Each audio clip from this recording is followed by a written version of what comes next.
Welcome to Comics Bazaar, the channel of comics commentary and arcana. This video features the Uncanny X-Men number 177, cover dated January 1984.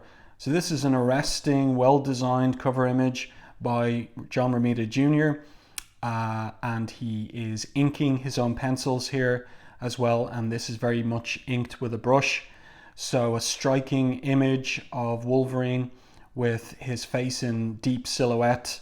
Only the bridge of his nose showing the light and the slits of his eyes, standing over, claws extended, and apparently mortally wounded or dead Kitty Pryde. So what on earth could be going on, and what could lead to such a scene? So let's open this one up to the first page, and what do we have here except a circus, a fairground, and Mystique. And Mystique and the Brotherhood of Evil Mutants haven't been seen in Uncanny X-Men since the classic Days of Future Past storyline by Claremont and Byrne back in Uncanny X-Men 141 and 142. The title of this particular story is Sanction, and the creative team is Chris Claremont, writer as ever, John Romita Jr. penciler, and notable here, John Romita Sr. Inker. Tom Orzechowski, letterer, Glynis Wine, colorist, and this was part of Assistant Editors Month. And so the editor is not Louise Jones, but her assistant, Elliot Brown, and we'll see something from him later on in the issue. So quite an arresting anchor image here of Wolverine, claws extended, pouncing after Mystique, seemingly oblivious to him. Let's have a read of the narrative captions here, because it turns out to be first-person narration from the point of view of Mystique. And so she says, "In gentler days, I loved the circus in all its myriad incarnations, big or small, carnival or amusement park. It was a magic place whose inhabitants were storybook characters come to life, more beautiful and exciting than I could ever hope to be. I dreamt of running away to join them, but never had the courage. I was certain my life would be as drab and ordinary, as safely normal as everyone else's. I was wrong." And interesting, this setting, the circus, and a question that is raised by this issue regarding Mystique's relationship to an X-Man who grew up in the circus, and we'll get to that in due course.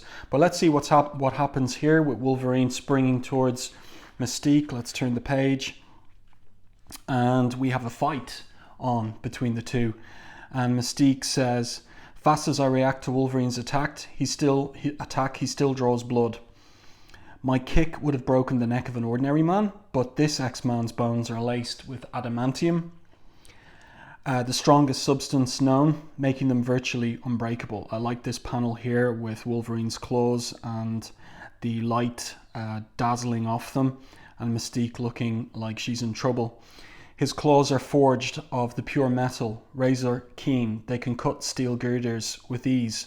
So interesting, because in recent videos I'm looking at the likes of Wolverine 75 and Weapon X, where it appears that Wolverine had bone claws to begin with, but the dialogue here, well, I suppose we could explain it that Mystique doesn't know about the bone claws, and so that's why she thinks the claws are forged of pure metal. That's a decent enough explanation. But for all his power and skill, he's still vulnerable to a slit throat. And look at this sneaky little blade sticking out between her fingers. And so she cuts him in the throat. "No bones to stop my blade, and even your mutant healing factor won't prevent your bleeding to death." So this is quite the dramatic opening to this issue.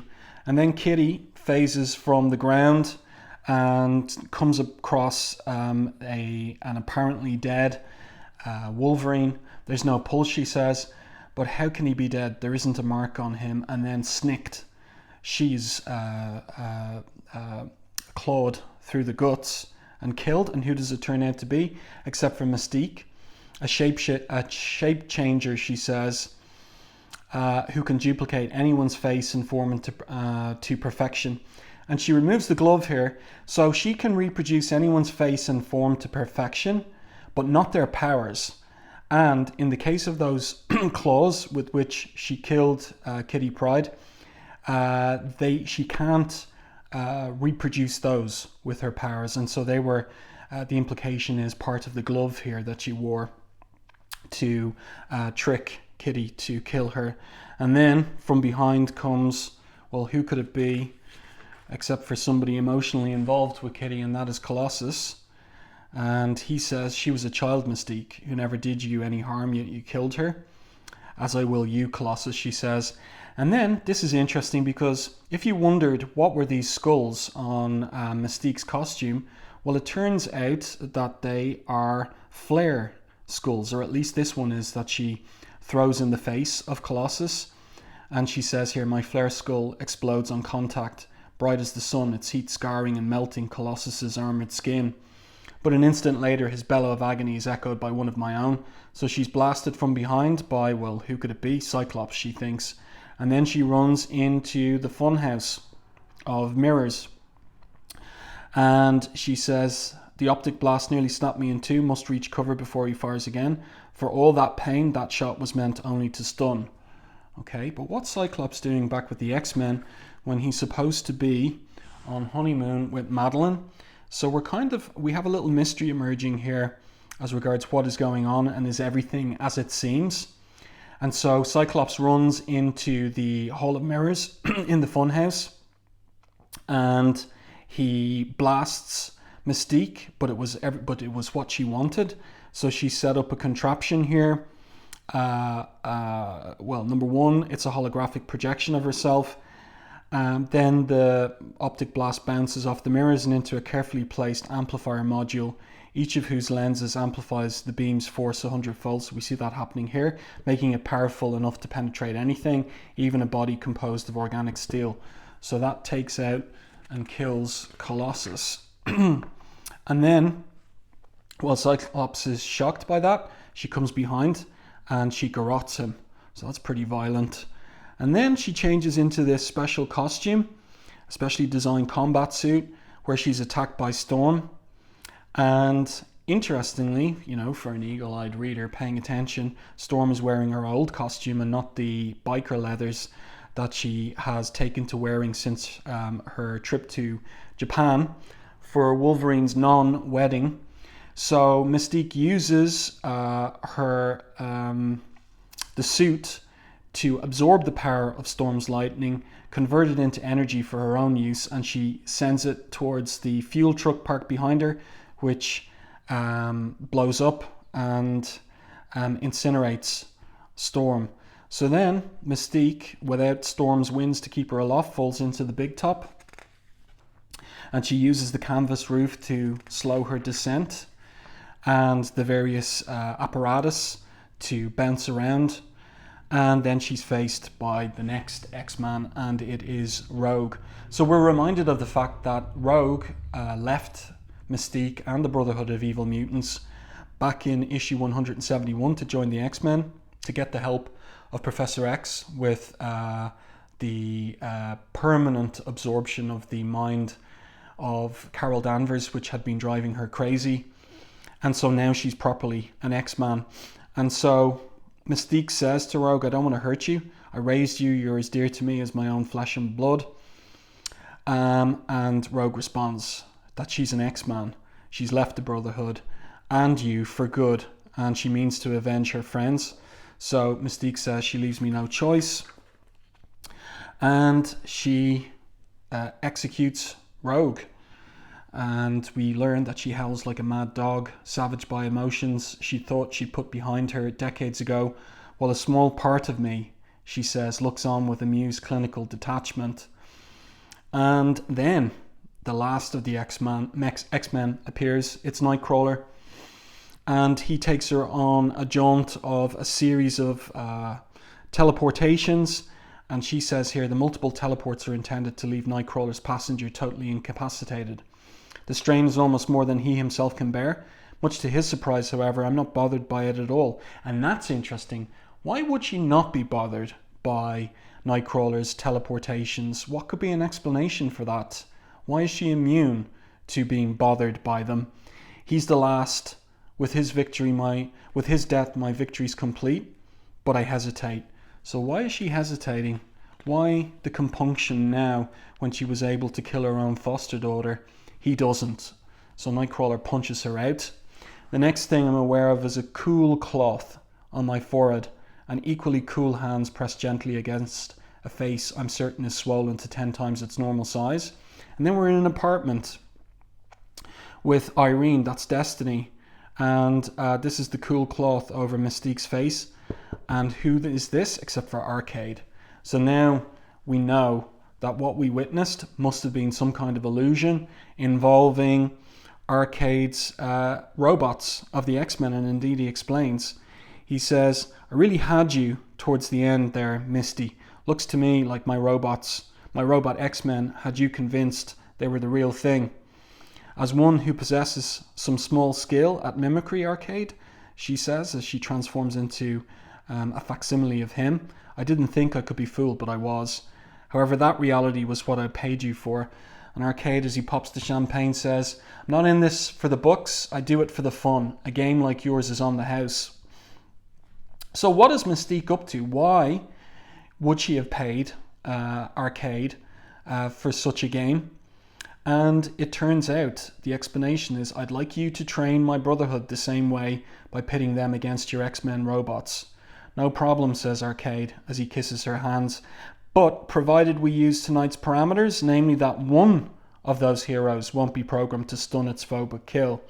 A little something to make the stakes more interesting for all concerned. So she agrees to that condition, and she asks as he departs with Miss Locke, his assistant, by the way, Arcade, which X-Man was it in my case? The obvious one, Cupcake, Rogue. So that was a kill or be killed scenario, as it turns out in retrospect. Irene isn't happy about this. This vendetta you plan against the X-Men is a mistake, she says to Mystique. But Mystique says that she can't believe that Rogue would abandon her. If she's with the X-Men, it's because Xavier first forced her with his accursed telepathic powers. He's manipulating her mind. And Irene responds, Raven, have you considered the cost? You could not harm a facsimile Nightcrawler. How will you fare against the man himself if he's killed? And Mystique responds angrily, be silent, woman. Mention him again, Destiny, at your peril. So she's got some kind of complex, some kind of emotional issue regarding Nightcrawler. And that's a little mystery for the future. What is Mystique's relationship to Nightcrawler? And Nightcrawler has something to say about it a little later on in the issue. But first, we switch scenes to the town of Salem Center near the X-Men's home and Stevie Hunter's dance studio. So Stevie Hunter is Kitty Pryde's dance instructor, and Kitty's saying to her about Storm's recent change of style, and she says, what do you do when someone you respect and really cared for, a person you thought was closer to you than almost anyone in the whole world, even your parents? And remember, Kitty Pryde is the child of separated parents, suddenly changes so completely that she seems like a total stranger. And Stevie's just more kind of calm and relaxed about all of this. You mean a Roro? It's only a haircut, for goodness sake, she says, and a change of wardrobe. But Kitty isn't convinced. She says, it's more, Stevie. You don't understand. She's changed on the inside as well. The Aurora I knew isn't there anymore. And what pray taken has taken her place, says Aurora. She's come to collect Kitty after the dance class. A monster, she asks rhetorically. And Kitty says, compared to what once was, maybe so.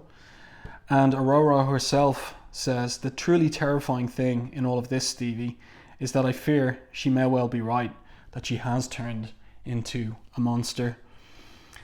And then our scene switches again to the Starjammer in synchronous orbit around the Earth. In a matter of minutes, she'll be leaving the solar system, perhaps never to return. So we've got this last heart-to-heart between the lovers, Professor X and Lilandra. And Professor X says to her, while we yet live, Lilandra, we must have hope. Be true to our love. Come back to me. I shall, Charles, she says, if need be, from the gates of hell itself. And then we've got a farewell by Corsair, Christopher Summers, to his two sons, Scott and Alex. And Scott says, we'll miss you, Dad. And Corsair says, you have a wife, Scott. Take care of her. Give yourselves the chance for lasting happiness your mother and I never had. I'm proud of you, my sons. If your mother were still alive, she would be too. So then the transporter sends them back down to Earth, Professor X, Scott and Alex. And then this is an interesting panel. So we see Corsair here, little tears at the side of his eyes, but the colorist didn't agree, so they're colored in, flesh colored. But we can see Lilandra's, and basically the Starjammer 6 going up against the might of a galaxy. It looks like desperate odds, and Corsair says we can still quit. She says she's tempted but cannot, and so Corsair says, well, in my case, Empress, I don't want to. And then the narrative captions are interesting here. At Corsair's command, the jammer warps away from the planet of his birth, course set for the Shi'ar galaxy, and a destiny as glorious as it is tragic. So that sounds ominous. And then we switch scenes to the Lincoln Center in Manhattan. And I like these narrative captions here. Darkness shrouds the eastern seaboard. A crisp, clear autumnal evening. Still more summer than fall. Britain's renowned Royal Ballet is playing Lincoln Center, and some of the X-Men have come to view tonight's performance. It's a nice establishing shot here by John Romita Jr.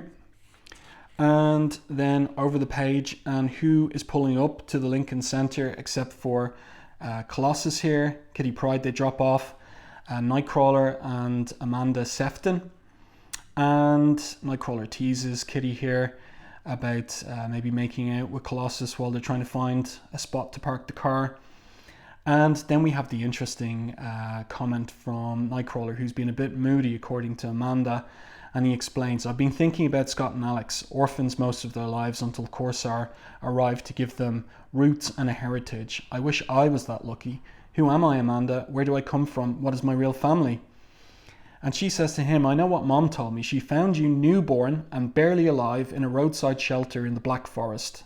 So that's in Bavaria. A man, your father, I guess, lay outside. Probably took one look at me, says Kurt, and dropped dead from fright. Stop it, Kurt. That isn't funny. There was no sign of anyone else. So let's not forget, Mystique is a shapeshifter. Could have been her. And then basically Nightcrawler asks Amanda, did her mother ever try to find his family? I don't know, I never asked. She replies, and neither did you before now. Why all of a sudden is it so important? The leader of the Brotherhood of Evil Mutants, Mystique, looks like me. And when I asked if there was a connection between us, she said, ask your mother, ask Margali Zardos. Now that's a very John Romita Sr. looking face there. So the inks over John Romita Jr. really kind of transforming that face into the father's Silver Age style. And also Colossus looking a lot like, especially on these pages, Peter Parker. Again, I think some of that coming out of Romita Sr.'s inks over his son. And so when they finally parked the car, which took a long time, and Kitty complains, I was afraid we'd never find a space. Driving this town's getting ridiculous. They walk towards the Lincoln Center when there's suddenly an explosion from the roof. Oh yeah, but one little thing here is that Colossus asks Kitty why she's a bit off, a bit odd in her mood, and she says that she's got too much in her mind. Series of experiments she's begun with Doug Ramsey. So the first mention of Doug Ramsey in story in Uncanny X-Men, a friend from dance class, she says. He's into computers, like me, only a speciality software. So this is potentially a rival for Colossus, and he thinks as much of himself here as he races to see the source of the explosion on the roof of the building. I don't remember meeting him. Kitty speaks fondly of him though. She must like him very much. So jealous of Doug Ramsey there. And so he reaches the top. Where's the fire? It's an ambush, and he runs into the blob instead. A trap, and the blob punches Colossus through the side of the building. Kitty spies him flying at the side of the building. He's caught by this firebird dragon, and it's Pyro's doing. So the Brotherhood of Evil Mutants, and Colossus thinks here, the creature has sufficient substance to hold me, but not enough for my punches to affect it. Try as I might, I cannot break free. So he's in trouble. And here we go. Colossus continues to struggle as he's heated red hot, then white hot to incandescence and beyond. He's often wondered about the upper limits of his strength and invulnerability. Can his steel skin be penetrated, his steel bones broken? Can he melt? And if so, what will that do to his human self? So he slips free from the talons of the fire dragon, plummets to earth like a blazing meteor. He's never known such agony. And he thinks here, why did Pyro's monster drop me unless its existence is maintained by Pyro through force of will? I couldn't hurt it, but my resistance must have affected him through that Psylink, worn him out. Mystique and Destiny are no real threat to me, even weak as I am, but Avalanche is another matter. So he knows the roster of the evil mutants. I must gather my wits before he or the others strike too late. So Avalanche has a plan here to catch Colossus, moves these tankers into place, and the tankers contain liquid nitrogen, and they're ruptured by Avalanche's powers. Peter, white hot from Pyro's flame dragon, is doused in liquid nitrogen. And we have a very helpful temperature here for liquid nitrogen, minus 346 degrees Fahrenheit. Okay, so that's pretty cold. Kitty runs towards him, too late, phases through the fence, just to witness Colossus covered in liquid nitrogen. Rather like what would happen to the T-1000 in Terminator 2 in the future in 1992.